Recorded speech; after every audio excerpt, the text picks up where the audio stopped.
شخص کو 4 بیٹے عطا کیے، ایک بیٹی عطا کی، بڑی بیٹی تھی، چھوٹے بیٹے تھے، تاریخ گواہ ہے جب رب نے اس کو 4 بیٹیاں عطا کیے، ایک بیٹی عطا کی، اللہ نے جب بڑی بیٹی عطا کی، اس نے بڑی بیٹی کو نکاح کرنے کے بعد سسرال بھیج دیا تھا، اور سسرال بھیجنے کے بعد باقی کی ساری جائیداد 4 بیٹوں کے حوالے کر دی۔ جب 4 بیٹوں کے حوالے کی، کوئی بات سمجھی سے ہو گئی، انبن ہو گئی اس دعویٰ سے، پھر 10 سال تک بیٹی کے دروازے پہ نہیں گیا، 10 سال کے بعد پھر وہ وقت بھی آیا، بڑھاپے نے اپنے پنجے جگڑے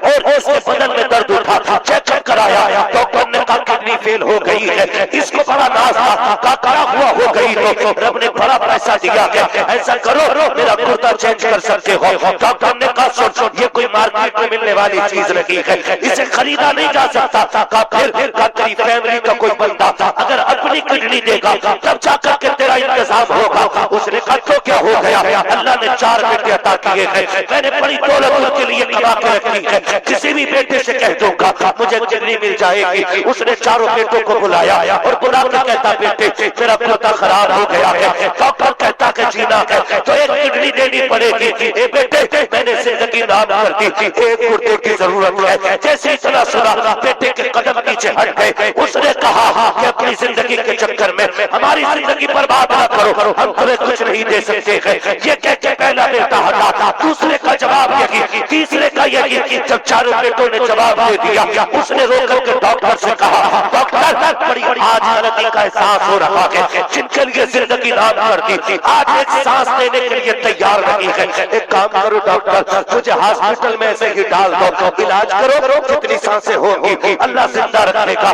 جب وقت آئے گا مر جائیں گے۔ یہ کہہ کے ہاسپٹل میں آ گیا، لیکن چونکہ بات تیزی سے چلتی ہے، جب بیٹوں نے انکار کر دیا پھر باپ نے بھی رشتہ داروں سے ملنے سے انکار کر دیا، پیسے والا تھا ملنے سے انکار کر دیا، بات خاندان تک پہنچی، رشتہ داری میں پہنچی، بات بیٹی کے گھر تک پہنچ گئی، وہ بیٹی جس کے دروازے پہ 10 سال سے نہیں گیا تھا اسے پتا چلا میرا باپ بیمار ہو گیا ہے، گردے کی ضرورت ہے، بھائیوں نے دینے سے انکار کر دیا کہ اس کی گود میں چھوٹا سا بچہ تھا، برداشت نہ کر سکی، بچے کو سینے سے لگایا، 100 کلومیٹر کا سفر کیا، ہاسپٹل میں آئی، ڈاکٹر سے ملی، کہنے لگی ڈاکٹر جلدی کر اس نام کا مریض تیرے ہاسپٹل میں ہے، اس نے کہا ہاں ہے، کہا اسے گردے کی ضرورت ہے، کہا ہاں، کہا جلدی کر میرا گردہ نکال لے تاکہ وہ مریض زندہ بچ سکے۔ جیسے ڈاکٹر نے اتنا سنا وہ کہتا بیٹی کیا کہہ رہی ہے، پہلے پورا تعارف تو کرا، پوری بات تو بتا، بچے نے کہا نہیں بتا سکتی، ایسا کر اب تو لوگ انکار کر چکے ہیں، اب کوئی راستہ بھی نہیں ہے، آخری علاج سمجھ کے میری کڈنی نکال لے۔ ڈاکٹر نے بچی کی بات مانی،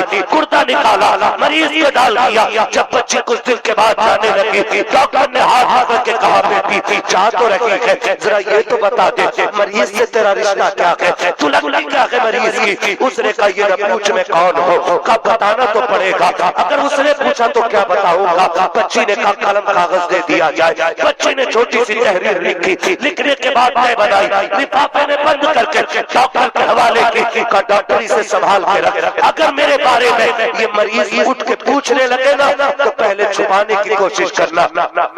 اگر نہ جا سکے تو پھر میری تحریر اس کے حوالے کر دینا۔ اللہ اکبر، بچی یہ کہہ کے دے کے چلی گئی، جب یہ ٹھیک ہوا تو رشتہ دار بھی پہنچ گئے، سنا کہ سیٹھ صاحب کی چھٹی ہو رہی ہے، چلو انہیں راضی کر لے، کچھ نہ کچھ دولت مل جائے گی، یہ سوچ کر کے سارے آئے، لیکن جانتے ہو اس نے سب سے ملنے سے انکار کر دیا، ملنے سے انکار کر دیا، اس نے کہا مجھے ڈاکٹر کے پاس جانا ہے، ڈاکٹر کے پاس گیا، کہا ڈاکٹر تیرا شکریہ یار، سب نے مجھے چھوڑ دیا لیکن تو نے مجھے بچا لیا۔ اس نے کہا شکریہ میرا ادا نہ کر، اگر کرنا ہے اس بچی کا شکریہ ادا کر جس نے گردہ دے کے تجھے زندگی دے دی ہے۔ اس نے کہا کون تھی وہ بچی، نام کیا ہے؟ کہا نام کو نہیں پتا ہے، کہا کہاں کی رہنے والی ہے؟ کہا یہ بھی نہیں معلوم ہے، کہا پھر کہاں ڈھونڈوں، مجھے چاہیے وہ لڑکی۔ اس نے کہا یاد ہے جاتے جاتے ایک خط اس نے دیا تھا، اب ایک بیٹی کیا ہوتی ہے؟ جیسے اس نے کہا لا جلدی کر وہ تحریر دے، ڈاکٹر نے دراز سے خط نکالا، باپ کے حوالے کیا، جیسے اس نے پڑھنا شروع کیا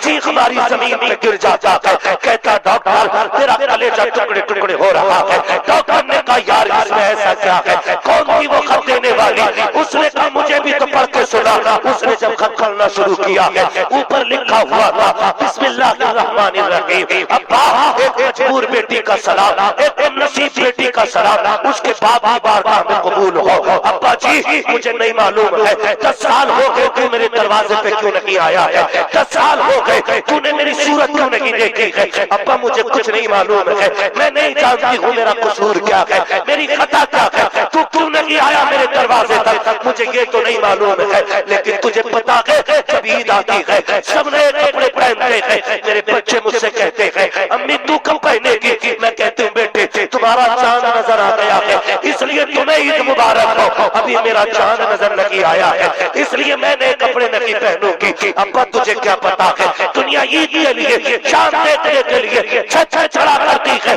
میں اپنا چاند دیکھنے کے لیے دروازے پہ آ کے بیٹھ جاتی ہوں، شاید اس عید کو میرا باپ آتا ہوگا، اس عید کو آتا ہوگا۔ ابا تجھے کیا پتا ہے کتنی عیدیں تیرے بغیر گزر گئی ہے، کتنی عیدیں میں نے رو کے گزاری ہے، لیکن پھر بھی شکوہ کوئی نہیں کرتی۔ ابا تو نے مجھے میلیں نہیں دی، تو نے مجھے فیکٹریاں نہیں دی، تو نے مجھے جائیداد نہیں دی، ابا اس کا بھی شکوہ نہیں ہے۔ اے میرے باپ میں جو آئی ہوں جب مجھے پتا چلا ہے کہ تیری کڈنی خراب ہے، بھائیوں نے گردہ دینے سے انکار کر دیا ہے، ابا میں برداشت نہ کر سکی، میں تجھے گردہ دے کے جا رہی ہوں، لیکن کوئی احسان نہیں کیا کہ تجھ پہ یہ جو گردہ دے رہی ہوں احسان نہیں ہے۔ ابا 18 سال تو نے سینے سے لگا کے پالا تھا، تیرے احسان کے وہی ٹکڑے کافی ہے، اگر گردہ تو کیا جان بھی مانگے گا، ہنستے ہنستے دے کے چلی جاؤں گی، میرے باپ ناراض نہ ہونا، میں نے تجھ پہ احسان نہیں کیا ہے، یہ جو گردہ دے کے جا رہی ہو اس کے بدلے میں صرف ایک گزارش تیری بیٹی کی ہے، ابا تیری مرضی ہے آئندہ عیدوں پہ آئے یا نہ آئے، آئندہ خوشی کے دن آئے یا نہ آئے، اتنی مہربانی کر دینا اگر میرا خبر تجھے میری میت میں پہنچ جائے، ابا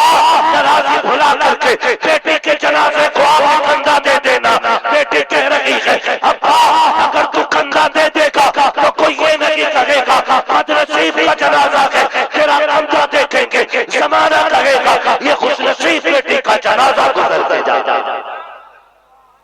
اس لیے میں نے کہا کبھی کبھی بیٹیاں بیٹے وہ نہیں کرتے جو بیٹیاں کر جایا کرتی ہیں۔ اس نے کہا یار کسی اور کا نہیں میری بیٹی کا کر ہے، وہ گردہ دے کے جانے والی میری بیٹی ہے۔ وہ لوگوں خالی اس دھوکے میں اندھے نہ رہنا، یہ بڑھاپے کی سہارا لاٹھی ہے، ضروری نہیں ہے بیٹے تمہیں پال لیں، مگر کم سے کم اتنا کرنا